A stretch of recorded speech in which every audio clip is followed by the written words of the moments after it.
Admiral Vexthul stared at the holographic display showing the proposed trade route, his 4 arms gesticulating wildly in disbelief. The young navigation officer, barely out of the academy, had just suggested cutting through the Sol system to save 3 standard cycles on their journey to the outer rim.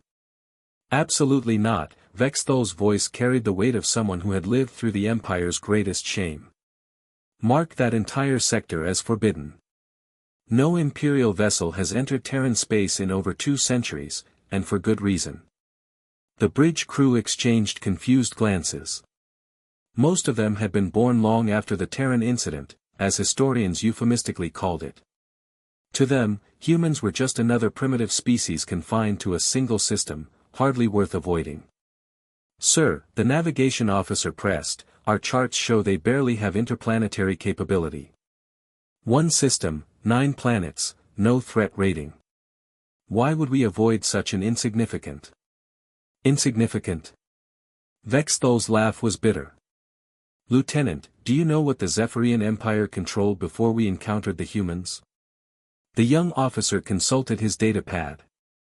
Approximately 40,000 systems across 3 galactic arms, sir. The largest empire in recorded history. And now? An uncomfortable silence filled the bridge. Everyone knew the answer. The once mighty Zephyrian Empire now consisted of barely 300 systems huddled around their homeworld, a shadow of their former glory. Sit down, all of you, Vexthul commanded.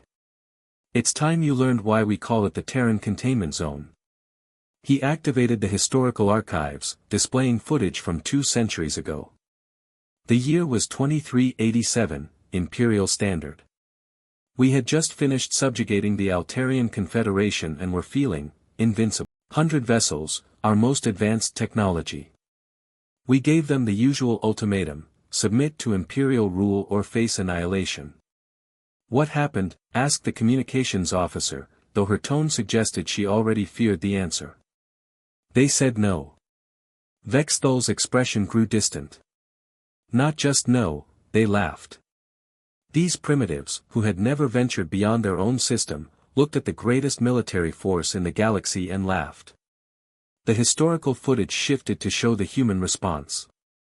A single transmission from Earth, a human in simple clothes, sitting in what appeared to be an ordinary room, calmly explaining why the Empire's ultimatum was rejected. We don't surrender, the human had said.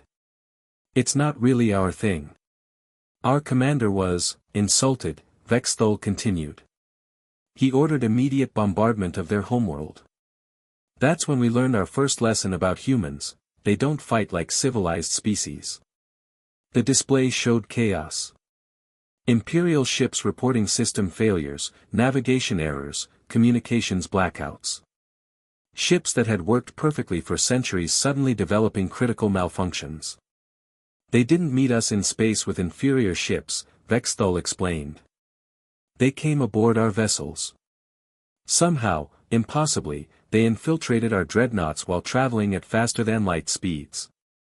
Our sensors never detected them. The footage showed human boarding parties moving through Imperial corridors with terrifying efficiency. They fought like they had nothing to lose, because they didn't. Their homeworld was under attack, and surrender wasn't in their vocabulary. Within 6 hours, we had lost 12 dreadnoughts. Not destroyed, captured. Humans were flying our own ships against us, using our weapons with a proficiency that took our crews decades, leading a combined human-alien fleet in the liberation of 17 Imperial slave worlds. The war lasted 3 years, Vexthul concluded. By the end, half our subject species had joined the humans. Not because they were conquered, but because they chose to. Humans have this disturbing tendency to make allies out of their enemies' former victims. He closed the historical archive and looked around at his stunned crew. The Sol system isn't marked as forbidden because humans are dangerous, it's marked forbidden because they're contagious. Their ideas spread. Their refusal to surrender becomes your refusal to surrender. Their belief that all species deserve freedom becomes your belief. The bridge was silent for a long moment. Plot a course around Terran space, Vexthul ordered quietly. Add 6 cycles to our journey.